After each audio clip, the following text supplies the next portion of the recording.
Përroi i qytetit ton, pothuajse 2 vjet pas përfundimit të punimeve për restaurimin e tij, është kthyer në një vend grumbullimi i mbetjeve urbane dhe inerte, duke shkaktuar ndotje erë të pakëndshme, por edhe rrezik për shëndetin e banorëve që jetojnë afërsitë të tij. Sot me kamerën ton filmuam 2 pamje kontrast me njëra tjetrën të përrojit që përshkon qytetin ton. Pjesa e përrojit tek lagja Kadriqystri është e papastruar, e mbushur me bimësi, me mbetje urbane, me kafshë të ngordura. Ndërkohë pjesa e përrojit tek lagja Çlirimi është e pastër, vetëm bimësia përgjati të bie në sy. Gjithashtu në pjesën pas policisë ku kalon përroj, plerat janë hedhur jashtë koshave të mbeturinave, duke e bërë më të pistë dhe të rrezikshme për shëndetin dhe ambientin.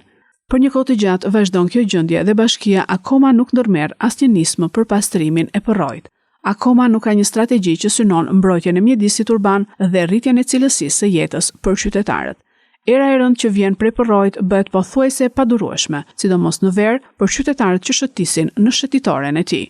Ndërkohë qëllimi i pambajtur i bashkisë Lushnjë kur filloi restaurimi i përrojit ishte: ky investim do të ketë një impakt direkt në cilësinë e jetës së mira banorëve që jetojnë në lagjet përreth përrojit, por edhe më tej të gjithë qytetit, sepse mund të përdoret si hapësirë rekreative nga të gjithë qytetarët.